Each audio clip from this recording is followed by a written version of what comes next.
بابەتەکەی من ئەمڕۆ لەسەر کاریگەری ڕاگەیاندن لەسەر کۆمەڵگەیە.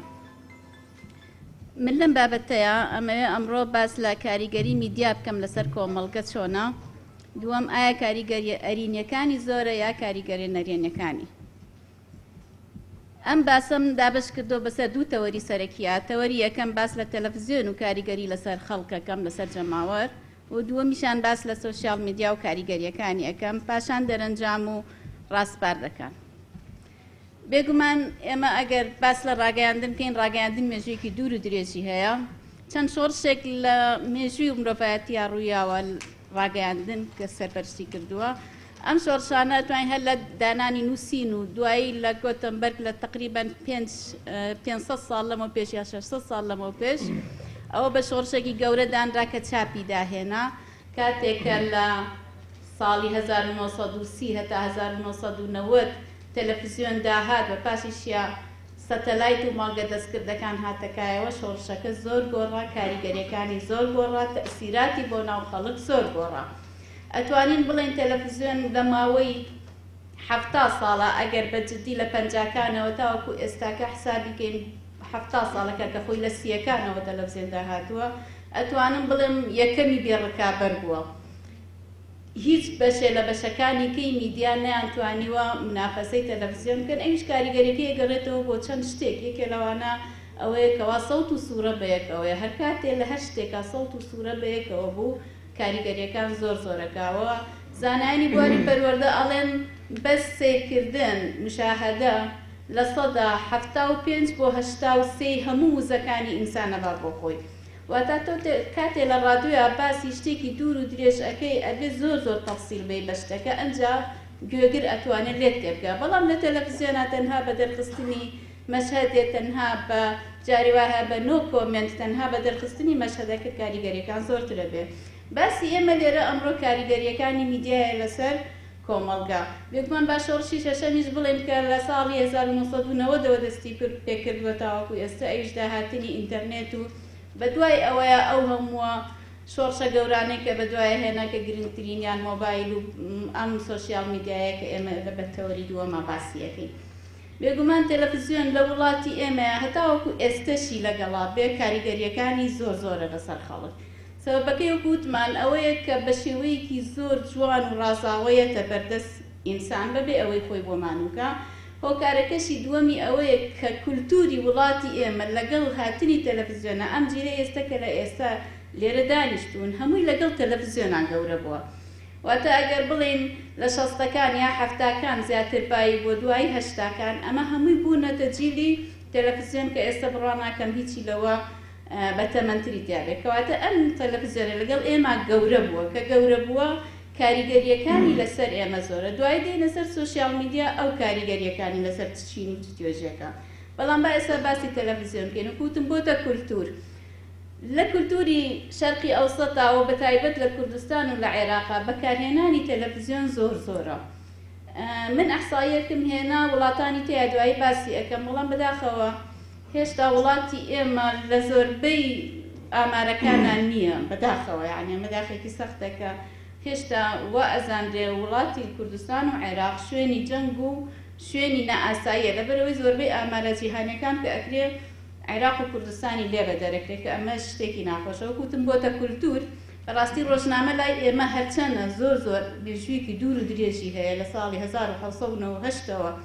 1898ەوە ڕۆژنامە هاتووەتە ئێرە، بەڵام بەداخەوە یعنی ئێمە بینین ڕۆژنامە بە هیچ شێوێ نەبووە کولتور لە لای ئێمە. ناشبێتە کولتور تازە چونکە خەریکە ڕۆژنامە ئەپێچرێتەوە. من لە ئاخیری باسەکانمە باس لەوە ئەەکەم کە خەریکە تەلەڤیزیۆنیش بەرەو پێچراوەنەوە ئەڕوات، یعنی ئێستا وردە وردە دەرکەوتووە. بەڵام با بێمەوە سەر باسەکەی خۆمان کە کاریگەریەکان چۆنە. من لێرە ئاماژە بە هەندێک شت ئەیەم لە بواری زانستیە کە کاتێ چەندین توێژینەوە کراوە لەسەر کاریگەریەکانی تەلەڤیزیۆنیان میدیا بەعام لەسەر جەماوەر چۆنە هاتوون دابەشیان کردووە. کاریگەری دوور و درێژ هەیە، کاریگەری کورت هەیە، کاریگەری نزیک هەیە، کاریگەری دوور هەیە. ئەمانە چەند کاریگەری لە ناکاو هەیە. ئەمانە چەندین کاریگەرین کەوا کاری لەسەر کراوە. وتمان ئەو لایەنانی کەوا میدیا کاریگەری تیاکە کاریگەری دوور و نزیک هەیە، کەواتە کاریگەریەکەی پێوترێ کاریگەری لە هەڵوێستا. من زیاتر ئەمڕۆ باس لە خێزانە لەبەرەوە ناچمە بوارە سیاسیەکە، بەڵام ئیشارەتێکی زۆر کورت بە بواری سیاسی ئەیە. کاریگەری لە هەڵوێستا میدیا ئەتوانێت بەڕاستی لە مودەی جاری وهەیە شەو ڕۆژێکامە بە بابەتە کورتەکەی یا لە مودەی هەفتەیەکە یا لە ماوەی مانگێکە ئەتوانێت هەڵوێستی خەڵک هەڵوێستی جەماوەر بە تەواوەتی بەلایەکە بخە. کاریگەریەکی تر هەیە زۆر گرنگە کاریگەری هەیە لەسەر پەروەردە. جاران دایک و باوکی جاران ئەگەر هەموو ئەزانین باوکمان یا باتیرمان خێزانەکان هەموو یەکی دە مناڵیان هەبووە زۆر زەحمەتیان نەکێشاوە بە پەروەردەکردنی مناڵەکانەوە. بۆچی؟ چونکە تەنها سێ کارتێکەر هەبووە کە پێشتر هەر تەنها دوانیش بووە، مجتەمع و لەگەڵ قوتابخانە و خێزان بووە. یەکەم خێزان دووەم قوتابخانە سێهەم کۆمەڵگە بووە. بەڵام ئێستاکە کاریگەری چوارەم هاتۆتە ناوە کە وەکو بڵێ تەئسیری لە هەر سێکیان کردو زۆر زۆر بە زیاتر تەئسیرەکات. کاریگەری چوارەم کاریگەری ڕاگەیاندنە. بەڕاستی ئێستا خێزانەکانی ئێستا ئەگەر دوو مناڵە ئەگەر سێ مناڵە ئەگەر یەک مناڵە یعنی هەموو جاری وهەیە دایک و باوکەکان زۆربەی کاتەکانیان تەرخانەکەن بۆی پەروەردەیەکی باش پەروەردەی ئەو مناڵە بکەن، بەڵام ئەبینین زۆر جاریش سەرکەوتوو نابن. بۆچی؟ چونکە ئەو مناڵە ئالوودەی ڕاگەیاندن بووە، ئالوودەی ئەو جیهازە بچووکە بووە کە لەگەڵیەتی ئەو بۆتە باوک و دایک و هەموو کەس و مجتەمع و هەموو شتێک لەوانە. کەواتە مەسە باس لەوە ئەکەین ئەو کاریگەریانە کاریگەری لە پەروەردا کردووە بەڵێ ئەتوانین بڵێن بە زۆری کردوێتی وە لەمە دوار زیاتری ئەکا. کاریگەری چوارەم کاریگەریە لە سلووکە. ئێمە هەمومان ئەزانین سلووکی وا هەبووە 50 ساڵ 60 ساڵ لەمەوە پێش زۆر زۆر شتێکی ناشرین بووە. وردە وردە کاریگەری کاریگەریەکانی تەلەڤیزیۆن لە هەفتاکان و هەشتاکان و نەوەدەکانە هات ئاسایی کردەوە لە ناو خەڵکە. لەوانەیە ئەو سلووکە هەر خۆی شتێکی باش نەبێ، بەڵام ئاسایی بوویەوە.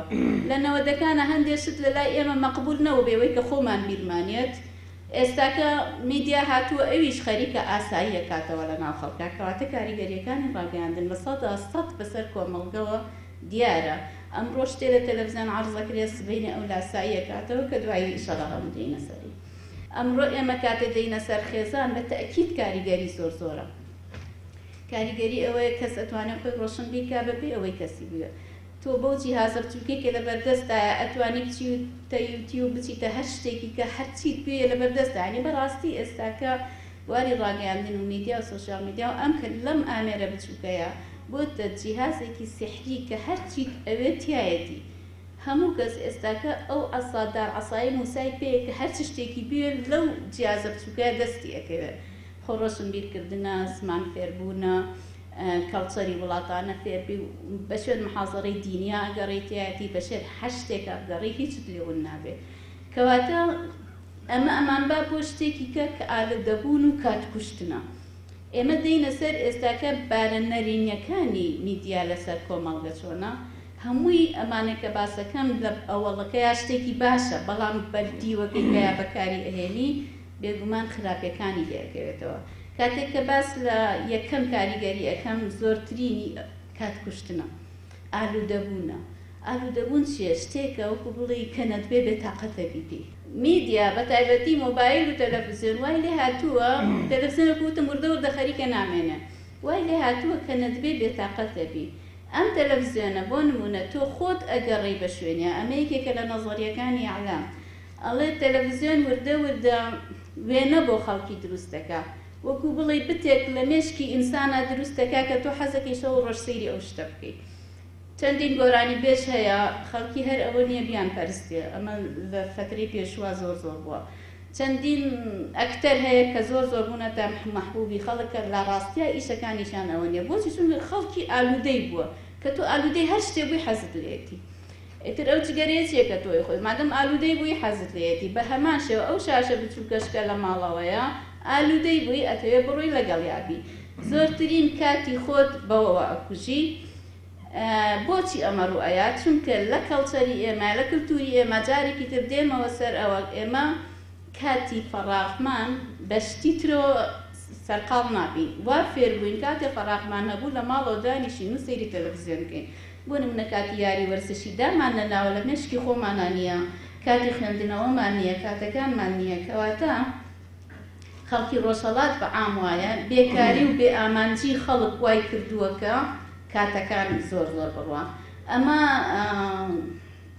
ئیحسایەکی کورتە بەسەر سیرکردنی تەلەڤیزیۆنەکان لە وڵاتانە چۆنە کە بەگشتی سێرم کرد وڵاتانی ڕۆژهەڵات زۆر زۆر زیاتر لە وڵاتانی ڕۆژئاوا سەیری تەلەڤیزیۆنەکەن. ئەمە بە هەفتانەیە.